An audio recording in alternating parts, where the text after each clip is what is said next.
Hello, hello, hello. It is so incredibly good to be here with you right now. I hope you're feeling cozy and ready to learn because we have a very special episode planned for today. Welcome back to Learning English Studio, the place where we make English feel like a warm hug instead of a cold test. I'm Amelia, and I am just beaming with excitement to get started. Hi, Amelia. It is so good to hear your voice. I'm James, by the way, for anyone new tuning in. Honestly, I've been looking forward to this all week. There is something really nice about just taking a break, sitting down, and chatting about English, isn't there? It's my favorite part of the routine. Oh, totally, James. It's the highlight of my week, too.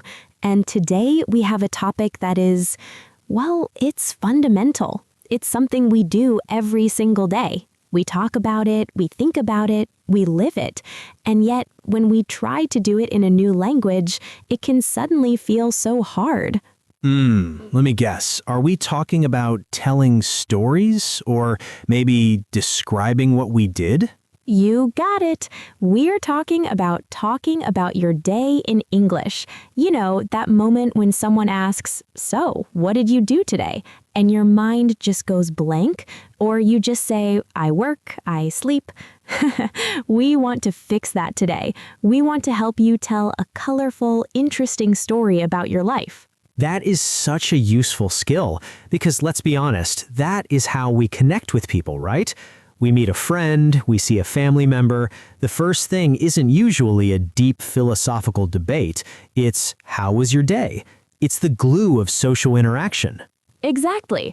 And since this is the Learning English Studio, we want to make sure you sound natural and confident, not like a robot reading a schedule. We want to add that human touch.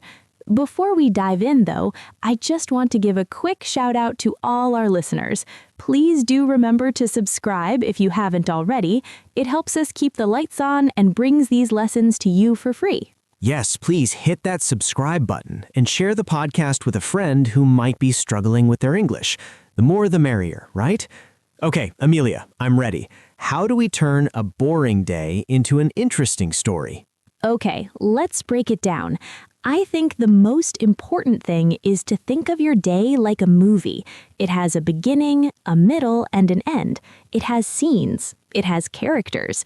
And just like a movie, not every scene is exciting, but they all matter. I love that analogy. Your day as a movie. It makes it sound more epic than just, I woke up and brushed my teeth. Exactly. I woke up is scene 1, and it's fine to start there, but we need to add some detail. Let's start with the morning. Usually, we use the past simple tense for the main actions. Woke up, ate, went, drove. These are the things you did. Right, the timeline, the facts. I woke up at 7 a.m. I drank coffee. I went to the bus stop. But that sounds a bit like a list, a police report. Where were you at 8 a.m.? Yes, a bit like a suspect being questioned. So to make it conversational, we need to mix in how we felt, and this is where it gets interesting. We can use adjectives or expressions to describe the mood. I woke up feeling groggy, or I woke up feeling energized. That changes the whole vibe. Ah, groggy. That's a great word. It means you're still tired, right? Like you haven't fully woken up yet. Yes, I felt groggy because I went to bed late. See, now we have a reason. We're telling a story. I woke up feeling super refreshed because the sun was shining. Okay, so let's try a quick example. A bad morning. Okay, so this morning I woke up late. I was in a huge rush. I didn't have time for breakfast, so I just grabbed a banana and ran out the door. I was feeling stressed. Whoa, okay, I can feel that stress. In a rush and ran out the door. That is very descriptive. I can see you running for the bus. Yes, it was chaotic. Now let's try a good morning, a calm morning. Shoo! I woke up early and the weather was beautiful. I made myself a cup of tea and sat on the balcony for 10 minutes. I felt really peaceful before work started. Oh, that sounds lovely. Peaceful is such a nice word. Notice the difference? One is action, action, action, stress. The other is action, feeling, atmosphere. So the tip for the morning is don't just list the tasks, add the flavor, add the feeling. Did you feel tired, happy, busy, excited? Exactly. And also, think about the small details. Instead of just saying, I ate breakfast, say, I had eggs and toast, or I had a croissant. Specific words paint a better picture. It helps the listener visualize your day. That makes sense. If I say, I had food, it's boring. If I say, I had a spicy bowl of ramen, my mouth starts watering. Exactly. So once we survive the morning and get to work or school, the story continues. This is the middle part of the movie. This is where we usually talk about our tasks, but again, we want to avoid being a robot. Right. At work, things happen. Meetings happen, problems happen. We can talk about those. But we also have little moments, right? A coffee break with a colleague, a funny email, a difficult task we finished. Yes, and here is a great chance to use some connecting words. Words like first, then, after that, finally. These help the listener follow the order of events. It's like giving them a map of your day. Oh, transition words. They're so important. Without them, it's just a jumble of sentences. I went to a meeting. I ate lunch. I wrote a report. With transition words, first, I went to a meeting. Then, I had a quick lunch with Sarah. After that, I spent 2 hours writing a report. Much better. It flows. It sounds logical. And notice you said a quick lunch. Adding those little adjectives makes it real.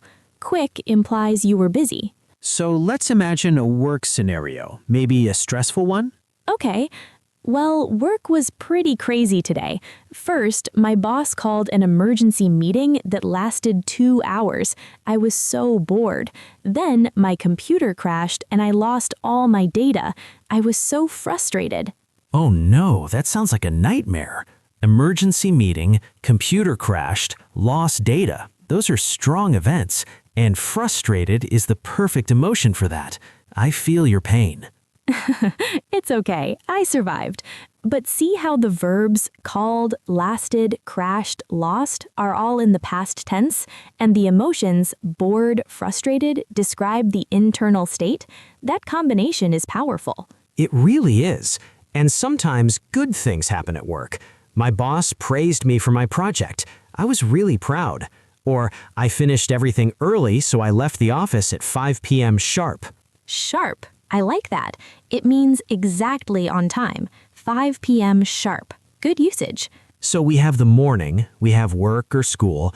Now we move to the evening. This is the winding down part of the movie. Usually this is more relaxed. Hopefully.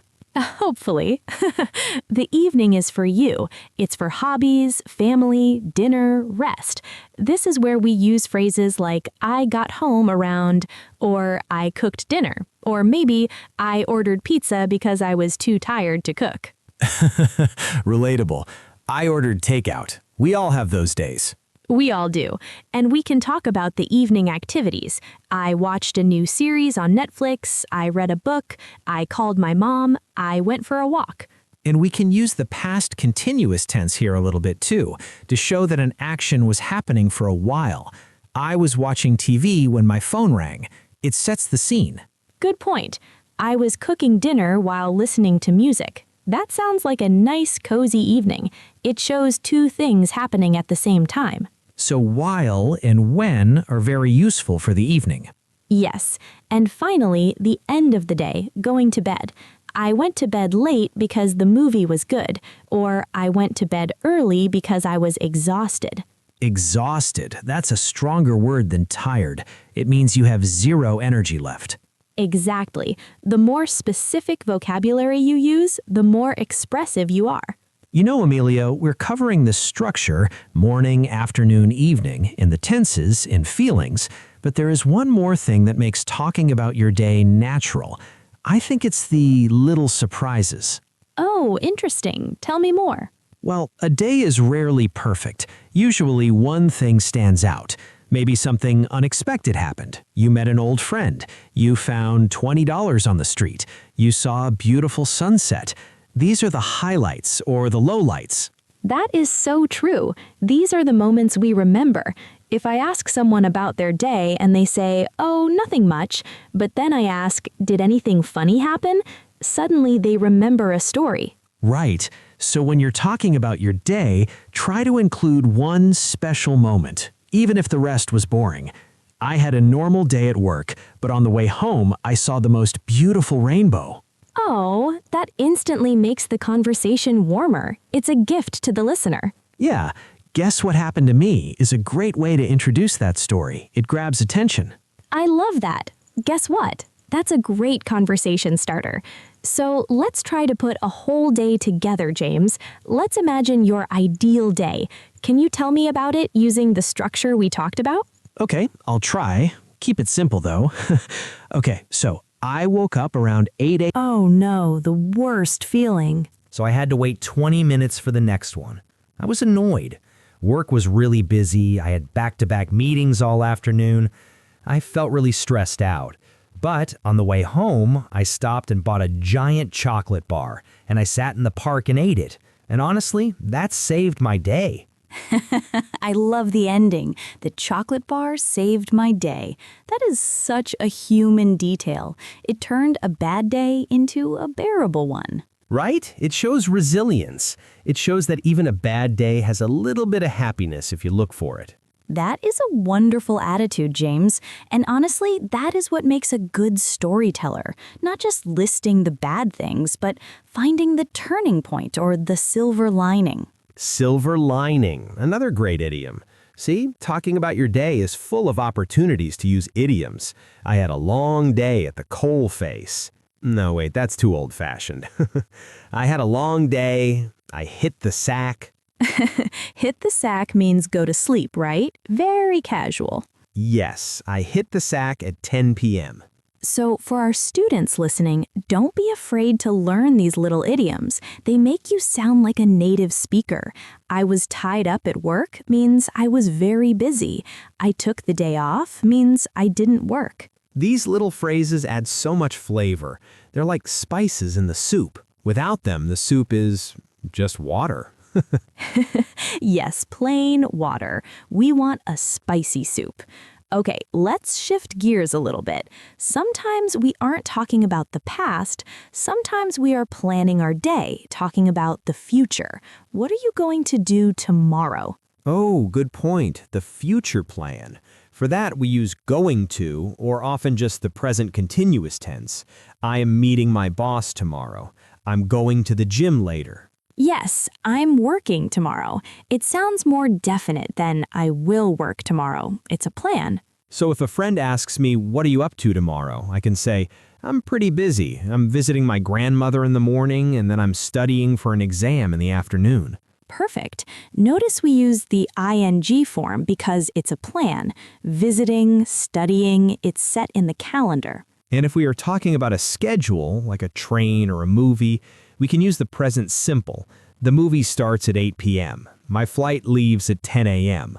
That's a tricky one for students, but it's so common. The meeting starts at 9. It feels strange to talk about the future with the present tense, but it's correct for timetables. It just takes practice. You hear it enough, and eventually it clicks. When does the store close? It closes at 9. Exactly. So we have the past story and the future plan, and somewhere in the middle we have the feeling of the day. We have the energy of the day. You know, I was thinking, Amelia, sometimes the hardest part isn't the grammar. It's just remembering the vocabulary for everyday things. Like, how do you say dishwasher, or traffic jam, or paycheck? Oh, absolutely. Vocabulary is the bricks. Grammar is the cement. You need both. And the best way to learn this vocabulary is to live it. When you open the fridge, say fridge. When you get stuck in traffic, look at the cars and say traffic jam. Connect the word to the real-life moment. That is great advice. Real-life context. It sticks in your brain so much better than a list of words on paper. So tomorrow, try to narrate your day in your head. Even if you don't say it out loud to anyone, just think it. I am opening the fridge. I am pouring juice. It's like a mental workout. I love that. Narrate your life. It makes you the main character and the narrator. Exactly. You are the director and the star. And now let's talk about something very important, how to ask questions about someone else's day, because conversation is a two-way street. Right, you can't just talk about yourself all day. You have to show interest in others. So what are some good questions besides how was your day? Well, we can be specific. How was work? Did you do anything fun today? Did you get everything done that you wanted to? Where did you go for lunch? Those are much better. They invite a longer answer. How was your day often gets just good. But did you do anything fun makes them think, oh yeah, actually I did. Yes, and follow-up questions are key. If they say, I went to the cinema, you don't just say, okay. You ask, oh, what did you see? Or was it good? That keeps the conversation flowing. It shows you're listening. It's like tennis. You hit the ball back over the net. A conversational tennis match. I like that. And also, we can ask about feelings. Did you have a relaxing day or are you tired? It shows empathy. Empathy is huge. If I tell you I had a crazy day and you just say, cool, I feel like you don't care. But if you say, oh wow, I'm sorry, are you okay? I feel supported. That's the human connection we're looking for. English isn't just about exchanging information, it's about exchanging emotions. Beautifully said. I think that is why this topic is so important. It's not just, I did this, I did that. It's, I felt this, I experienced that. So let's try a role play, James. Just a quick one to practice asking and answering. Okay, I'll start. Hey, Amelia, how was your Tuesday? It was pretty good, actually. I went for a long walk in the morning, which was nice, but work was super busy in the afternoon. How about you? Oh, sorry to hear work was busy. Did you finish everything? I did. I stayed a bit late, but I cleared my inbox. What about you? Did you do anything interesting? Not really. Just a normal day, but I did cook a really nice dinner for myself. Pasta carbonara. Yum. I love pasta. That sounds like the perfect reward for a long day. It really was. See how easy that was? It just flows naturally when you mix the facts with the questions and the reactions. It feels less like an interview and more like a chat between friends. And that is the goal. We want students to feel like they can have these chats without sweating, without worrying about making a mistake. Because mistakes will happen, and that is fine. I make mistakes in my native language sometimes. I forget words, I stumble. It's human. Totally. We're all human, and learning a language is a journey. There will be days when you feel fluent and days when you can't remember a single word. That is normal. So be kind to yourself and keep practicing.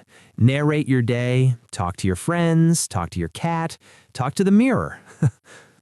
Talking to the mirror is actually a great way to practice. You can't be shy with yourself. Exactly. You look at yourself and say, "Good morning, you look great today." Positive affirmations in English. I love that. Start the day with confidence. You know, we've covered a lot of ground today. Structure, vocabulary, feelings, questions. Is there any last piece of wisdom you want to share about talking about your day? I think just to remember that every day is a story worth telling. Even a boring day has a story. Maybe the story is how you survived the boredom. Maybe it's about a cup of coffee that tasted good. Find that one spark. That is beautiful. Find the spark. I think that is a great note to end on. Before we go, though, we have a fun segment. We want to hear from our amazing listeners. This is the part where the microphone passes to you. Yes, we want to hear your stories. We have a little challenge for you today. Okay, listeners, here is the challenge. We want you to write one sentence or a short paragraph describing the best part of your day today, or if today isn't over yet, the best part of yesterday. That sounds fun. The best part of my day was, or my highlight was. Yes, did you have a delicious meal? Did you talk to a friend? Did you see a cute dog? Tell us about it. Use the past simple tense if you can. I ate pizza. I saw a dog. And don't forget to add a feeling if you can. I felt happy. I was relaxed. Exactly. Or if you're feeling creative, you can write a sentence about your plans for tomorrow. Tomorrow, I am going to the park. We will read as many comments as we can. It's so nice to see what you guys are up to around the world. It makes our day to hear from you. It really does. It's the highlight of our day. So please drop a comment below. And don't forget, if you enjoyed this episode, please give us a like and subscribe to Learning English Studio. It really helps us out. And share it with a friend who's learning English too. Maybe you can practice talking about your days together. That's a great idea, a study buddy. Okay, well, thank you so much for listening, everyone. I hope you have a wonderful rest of your day. And remember, narrate your lives, find the spark, and keep smiling. Keep smiling, keep learning. See you in the next episode. Bye. Bye.